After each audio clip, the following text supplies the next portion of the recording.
그러면 네, 발표 시작하겠습니다. 네, 안녕하세요. 오늘 발표를 맡을 이현주고요. 시퀀스 타임 시리즈 앤 프레딕션 3주차 리커런트 뉴럴 네트워크 폴 타임 시리즈 발표 시작하도록 하겠습니다. 네, 우선 목차를 살펴보자면 지난 주차에는 이제 타임 시퀀스 데이터에 DNS를 적용했었어요. 이제 DNN 같은 경우에는 딥 뉴럴 네트워크고 인풋과 타겟이 고정된 디멘션의 벡터인 문제에만 사용이 가능했었습니다.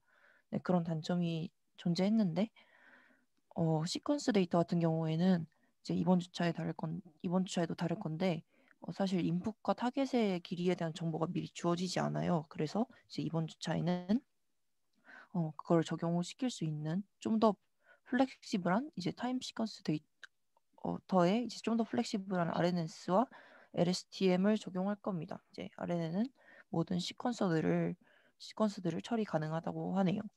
네. 이제 RNN은 이제 순환 신경망이라 하고요. 영어로는 리커런트 뉴럴 네트워크고 이제 아래 그림을 보고 설명하겠습니다. X를 입력층의 입력 벡터라고 하고 Y를 출력층의 출력 벡터라고 합니다. 이제 이때 편향값이 또 따로 이제 상수 B로 들어갈 수도 있고요.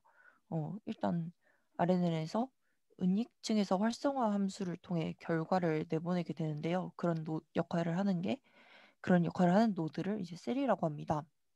이제 이 셀은 이전의 값을 기억하려고 하는 일종의 메모리의 역할을 수행하는데요. 이제 그래서 메모리 셀 또는 RNN 셀이라고 부르기도 한다고 합니다. 시퀀스 데이터를 모델링하기 위해 등장했다고 하는데 그러기 위해서 아까 말했던 이제 은닉층, 히든 스테이트라는 걸 가집니다. 이전에 입력받았던 데이터들을 요약한 걸 이제 메모리로 가지고 있게 되는 거예요. 그래서 새로운 입력이 들어올 때마다 이제 네트워크는 자신의 메모리를 조금씩 수정하게 됩니다. 그래서 입력들을 다 처리하고 나면 네트워크에게는 이제 시퀀스 전체를 요약하는 정보가 메모리로 남게 되는 것이죠. 그림은 지금 이제 아래는 하나만 표현했는데 여러 개 있는 거는 뒤에서 다시 언급하도록 하겠습니다. 새로운 입력마다 이 과정이 반복돼 가지고 리커런트 즉 순환적이라는 이름이 붙게 된 겁니다.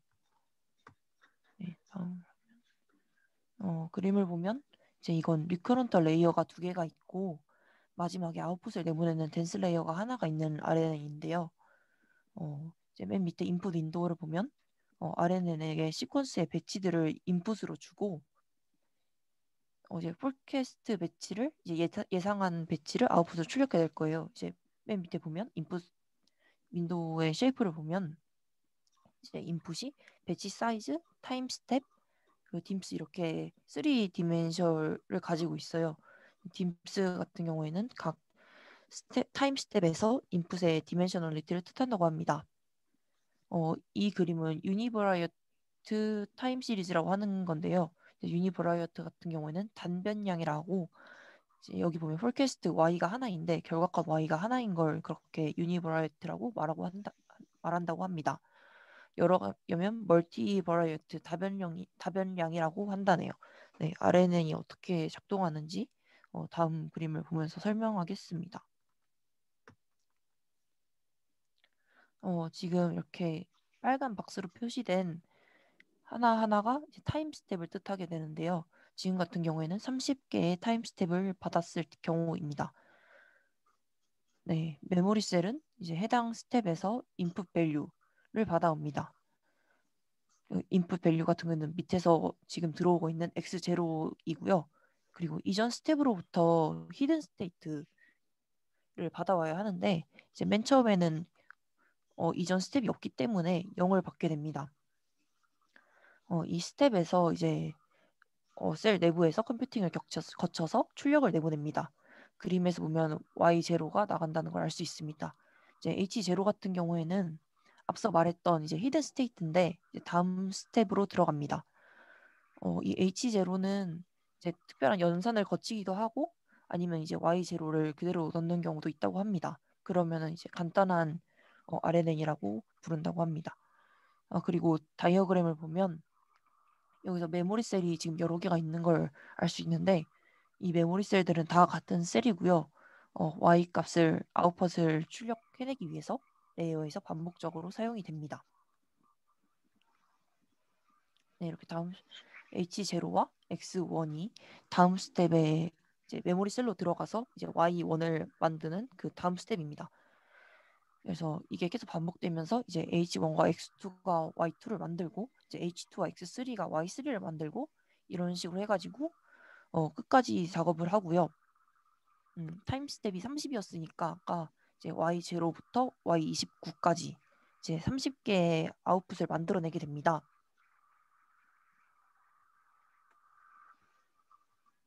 네, 여기서는 이제 맨 위를 보면 데이터의 쉐입과 배치에 대해 얘기를 할 건데요. 이제 아까 봤듯이 인풋이 3디멘션이었어요.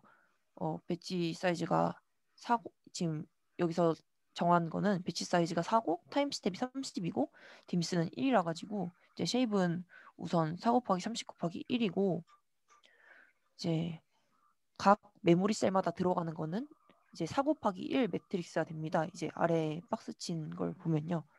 이렇게 들어가게 됩니다.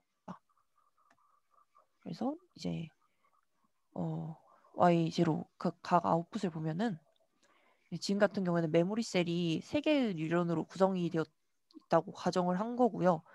그래서 그렇기 때문에 아웃풋 매트릭스는 배치 사이즈 곱하기 뉴런의 개수 이렇게 해가지고 4 곱하기 3이 됩니다. 그래서 Y0 같은 경우는 4 곱하기 3의 사이즈가 되겠죠. 네. 그리고 예, 지금 같은 경우에는 아까 말했듯이 간단한 RNN을 보여주는 거라서 H가 Y의 그냥 카피라고 보면 될 것 같습니다. 이제 각 스텝에서 메모리 셀은 이제 X랑 Y, 그러니까 H를 받아와서 다시 Y를 내보내고 이렇게 계속 반복되는 거죠. 그래서 전체적인 아웃풋을 보면은 4 곱하기 3짜리가 30개 있으니까 4 곱하기 3 곱하기 30이 되는 겁니다. 네, 배치 사이즈 곱하기 이제 뉴런의 유닛의 개수 곱하기 이제 타임 스텝 수 이렇게 된 게 도출이 되겠죠.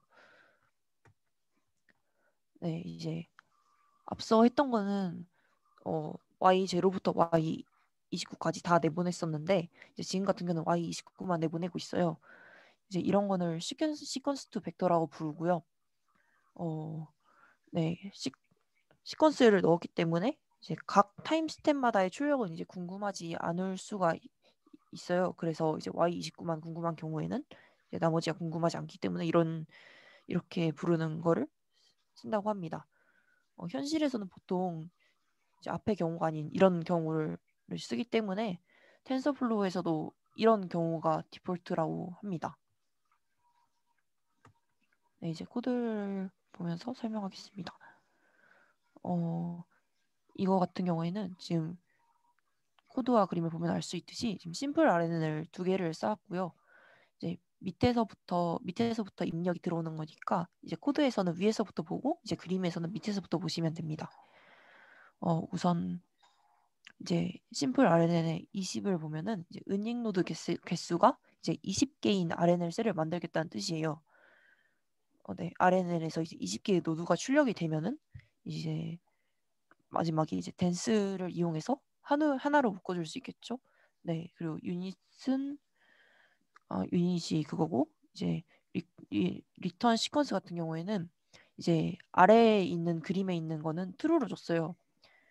그렇기 때문에 이제 다음 레이어에 넣을 시퀀스들을 이제 각 모든 스텝에서 이제 내보낼 수가 있습니다.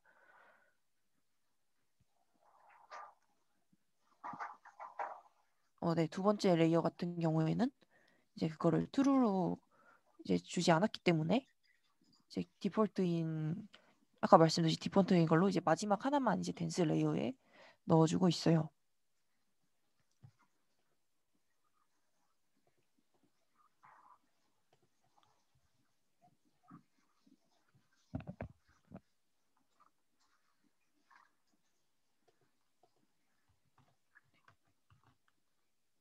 이제 리턴 시퀀스를 이제 둘 다 true로 하는 경우인데요. 케라스에서는 이제 각 타임 스텝에서 텐서플로의 케라스를 해서 이제 각각의 타임 스텝에서 이제 독립적인 덴스 레이어를 가지게 한다고 합니다. 그림으로 보면 이제 여러 개 같이 보일 수 있는데 이제 동일한 덴스 레이어가 여러 번 재사용되는 상황이라고 합니다. 네, 이거는 시퀀스 2, 시퀀스 RNN이라고 부르고 이제 보다시피 시퀀스 배치를 넣으면 같은 길이의 시퀀스가 리턴이 됩니다. 네, 아까 했던 이제 투레이어 RNN으로 다시 돌아오면요. 이제 네, 두 번째에서 시퀀스를 리턴하지 않아서 이제 각 타임스텝마다 리턴하지 않아서 이제 하나의 댄스에만 아웃풋을 넣어주는 경우로 돌아와 보겠습니다. 이제 람다 레이어라는 걸 이제 넣어볼 겁니다. 심플 RNN 이제 전에 람다 레이어를 넣은 걸 보면요. 이제 람다 레이어 같은 경우에는 텐서플로우의 기능 중 하나인데 사용자가 지정하는 이제 오퍼레이션을 이제 레이어를 따로 생성하지 않고 이런 식으로 바로 할 수 있게 해줍니다. 네, 첫 번째 람다 같은 경우에는 이제 디멘셔널리티를 도와주는 그런 레이어예요. RLN은 출력으로 이제 3D를 기대하기 때문에 배치 사이즈, 타임 스텝, 디멘셔널리티. 근데 이제 이거 같은 경우에는 이제 배치 사이즈, 그리고 타임 스텝 이렇게 2D를 이제 주는 경우이기 때문에 한 디멘션을 하나 더 늘려줘야 해요. 그래서 이걸 원래 윈도우 데이터 셋 헬퍼 펑셔널로도 그거에서는 2D를 했었는데 이제 여기서는 이렇게 바로 고쳐서 3D로 하게 됩니다. 이제 익스펜드 딤스 같은 경우에는 이거 파이썬 문법인데 이제 엑시스는 인덱스고 이제 마이너스 1이니까 맨 마지막에 있는 이제 디멘션을 이제 랭스가 1인 디멘션을 추가해 주는 겁니다. 댄스 레이어 다음에 있는 람다 레이어를 보면 이제 이건 그냥 트레이닝에 도움을 주기 위해서 이제 아웃풋을 100배로 스케일링을 해주는 겁니다. 왜냐하면 RNN에서 여기 설명을 보면 이제 디폴트 액티베이션 펑션이 하이퍼볼릭 탄젠트예요. 네, 이거 같은 경우는 이제 마이너스 1에서 1까지 값을 주니까 이제 범위가 좁기 때문에 스케일링을 좀 100배로 해줘가지고 트레이닝에 도움을 주려고 한 것 같습니다.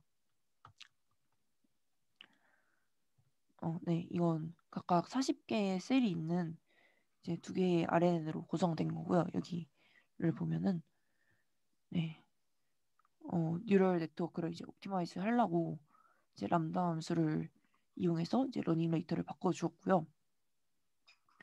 이렇게 파라미터를 조정하면은 시간을 좀 더 아낄 수 있다고 합니다. 네, 그리고 이제 새로운 로스 펑션이 나왔는데 이제 휴버 로스라는 거예요. 이제 이거 같은 경우는 설명을 보면 아웃라이어스 그러니까 좀 동떨어져 있는 값에 대해 덜 민감한 함수라고 합니다. 네, 로스를 플롯해서 보면은 이제 옵티뮴이 10의 마이너스 6승에서 10의 마이너스 5승까지 이제 로스가 거의 변화가 없고 그 이후에는 오히려 로스가 증가를 하는 걸 볼 수 있습니다. 그래서 그 이후로 더 이상 안 하고 이때까지만 이제 학습을 하는 게 적당하다고 생각이 되고요. 그래서 이제 이 중간 값인 5 곱하기 10의 마이너스 5승으로 이제 LR 값을 바꿔보겠습니다.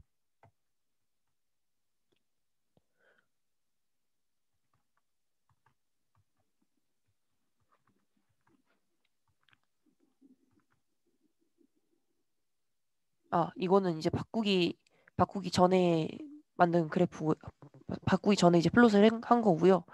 이제 수치는 저 정도 나왔고, 이제 바꿔서 학습을 시키면은, 네, 이렇게 좀 개선이 된 거를 볼 수 있습니다. 이제 숫자가 좀 많이 개선이 됐는데, 이거 같은 경우에는 아까는 에폭을 100으로 했었는데, 이거는 500으로 해가지고, 이제 어떤 부분이 최적인지 알았으니까 좀 더 학습을 많이 시켜서 이제 개선을 시킨 겁니다. 네, 그리고 여기서 좀 더 개선을 하는 건요. 이제 아까는 F를 500을 줬는데 이제 여기 400을 보면 이걸 좀 더 확대를 하는 코드고요. 이제 확대를 해서 보면 이제 굳이 500까지 갈 필요가 없다는 생각이 들어가지고 이제 에폭을 400까지만 하면 더 개선이 된다고 합니다. 네, 그 개선하는 거는 따로 하지 않았고요. 네, 한 번쯤 해보시면 좋을 것 같습니다. 그리고 이제 RNN에 이어서 LSTM을 할 건데요. 이거는 롱 쇼트 텀 메모리이고 이제 장단기 메모리라고 해요. RNN은 아까 이제 그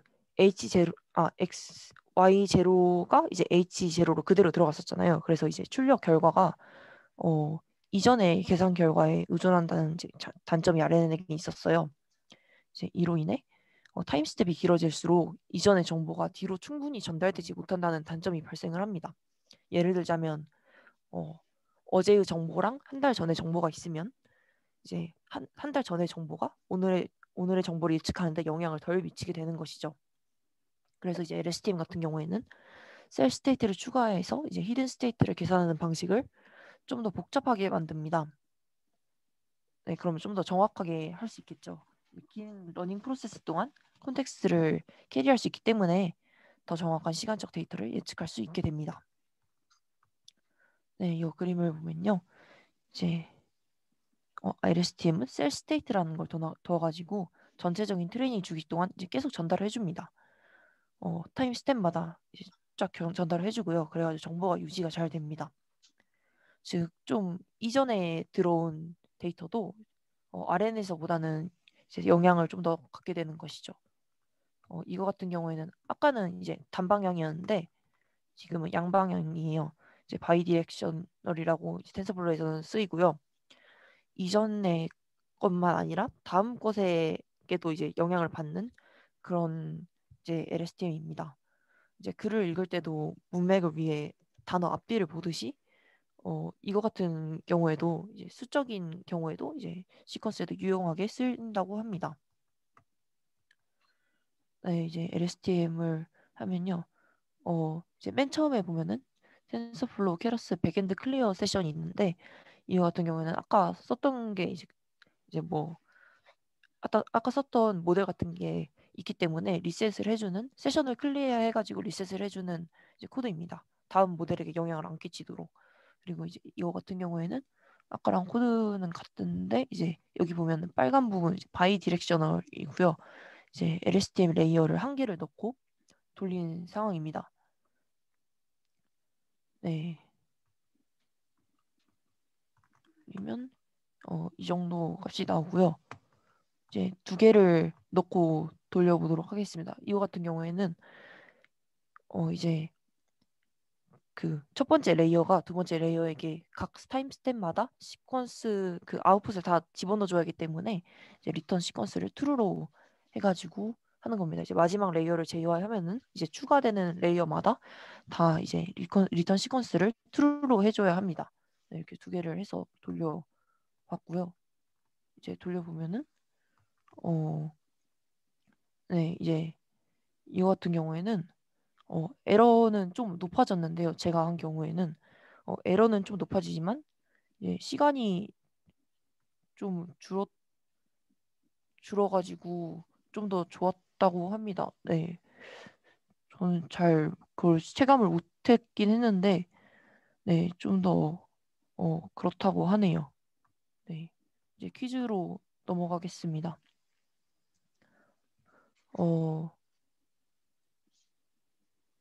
네, X가 그 RNN의 입력이라고 할 때 이제 스탠다드한 아웃풋은 무엇이냐 이제 그런 질문인데요. 아까 보셨듯이 이제 X가 밑에서 이제 입력으로 들어가면 Y와 H가 그 메모리 셀에 대한 아웃풋으로 나왔습니다. 그래서 이제 Y 햇 이제 수학적 기호인데 어, 텍스트로는 표시가 안 돼가지고 Y 햇이라고 썼습니다. 이제 Y 햇과 H고요. 어, 이제 0에서 29까지의 이제 시퀀스를 이제 넣었을 때 그 시퀀스들에 대한 벡터를 가지고 있는 게 무엇이냐라는 질문인데 이제 이거 같은 경우에는 네, 라스트 셀입니다. 가장 맨 마지막에 나오는 거를 시퀀스 투 벡터 그 모델에서 가장 마지막에 있는 걸 아웃풋으로 내보내기 때문에 답은 이렇게 되겠습니다. 뉴럴 네트워크에서 람다 레이어가 하는 역할이 무엇이냐라는 건데요. 람다 레이어 같은 경우에는 레이어를 따로 만들지 않고 이제 사용자의 임의의 그 코드로 오퍼레이션을 하게 해준다는 겁니다. 그래서 트레이닝하는 중간에 이제 임의의 코드를 실행할 수 있게 해준다고 합니다. 네, 그리고 tf.expand dims가 에서 이제 엑시스 파라미터가 뭘 하느냐. 네, 엑시스 같은 경우는 아까 이제 -1을 넣어가지고 맨 마지막에 있는 디멘션을 하나 늘려줬는데요. 이제 답변을 보면 텐서의 쉐입에서 이제 확장시킬 디멘션의 인덱스를 정의한다라고 쓰여 있네요. 네, 이번 시간에 새로운 로스 펑션을 배웠었는데요. 이제 이거 같은 경우에는 유명한 통계학자 이름을 딴 거라고 합니다. 네, 휴버 로스였고요. 동떨어진 이제 값들을 무시를 영향을 적게 해주는 그런 로스 펑션이었습니다. 심플 RNN과 LSTM의 주요한 이제 차이점이 무엇이냐라는 건데요. 이제 LSTM 같은 경우에는 이제 셀 스테이트라는 걸 넣어가지고 이제 트레이닝 전체 동안 그 이전의 정보들을 이제 유지를 해줬죠. 유지하고 전달하고 그렇게 했죠. 네, 그래서 H 아웃풋을 이제 모든 셀을 지나가는 동안 이제 유지를 해준다는 겁니다. 네, 만약에 임시 변수 이전 세션에서 했던 이제 임시 변수들을 클리어하려면 이제 어떤 코드를 해야 되냐? 네, 아까 봤듯이 tf.keras.backend.클리어 세션이었고요. 네, 그리고 to 레이어를 디파인하면 어떤 일이 생기냐라는 질문인데, 이 to 레이어로 이렇게 해서 이제 답변을 보면은 이제 그 모델이 페일할 거래요. 왜냐면은 이제 아까 그 마지막에만 그 리턴 true라는 걸 안 하고 이제 그 첫 번째나 두 번째 이제 그러니까 댄스 레이어 바로 직전에 있는 것만 빼면은 이제 다 리턴 시퀀스 true를 해줘야 되는데 이제 이거는 그렇게 하지 않았기 때문에 이제 이전 레이어에서 나오는 아웃풋이 그 다음 레이어의 인풋으로 다 들어갈 수가 없게 됩니다. 네, 그래서 페일하게 된다고 합니다. 네, 발표 마치도록 하겠습니다. 혹시 질문할 네. 사항 있으신가요? 네, 예, 발표 감사합니다. 네, 감사합니다. 네, 궁금한 점 있으면 질문 부탁드릴게요. 네, 저 바이디렉션에 대해서 약간 질문이 있는데요. 네. 네, 약간 좀 동떨어진 질문일 수도 있겠는데, 바이디렉션이 양방향이잖아요. 네네. 앞에 값과 이제 뒤에 값도 보는 건데, 혹시 앞에 값과 이제 뒤에 값을 보는 가중치가 약간 같은가요? 가중치요? 네. 그거는 잘 모르겠는데, 잠시만요. 네, 그게 뭐 가중치라기보다도 이제 저희가 역전파를 이제 손실하면서 역전파를 시키는데요. 그때 이제 역방향으로 저희 어, 그 손실을 역전파 한 번 시키고 반대 정방향으로 또 한 번 시키고 이렇게 왔다 갔다 하는 거라 뭐 가중치는 따로 주지 않고 동일합니다. 네, 알겠습니다. 네. 네. 감사합니다. 네, 또 다른 분 뭐 질문하실 내용 있으면 네, 편하게 질문해 주십시오.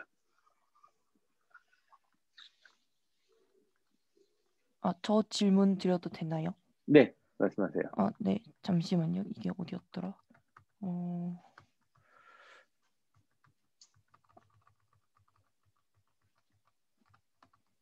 이제 여기서 지금 화면 보이시나요? 네, 여기 빨간 박스 제일 큰 거 보면은 람다 F폭을 이제 1, 2 마이너스 8 곱하기 10 곱하기 한 다음에 이제 F폭 나누기 20 이렇게 했잖아요.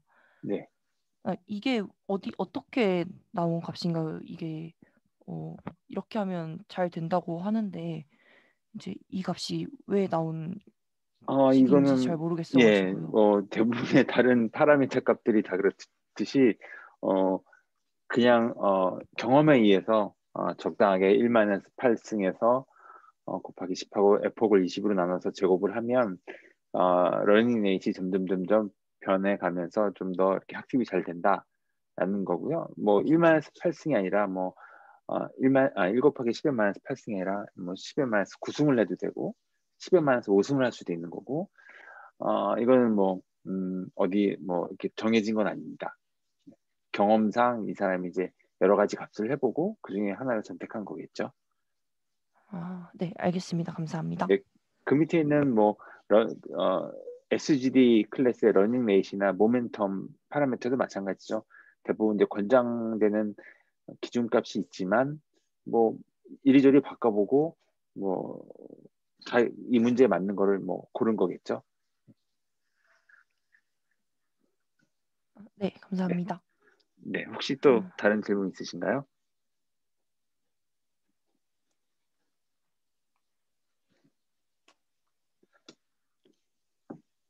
네, 다른 질문 없으시면 오늘 스터디는 여기서 마치도록 하고요. 네, 발표해 주셔서 감사합니다.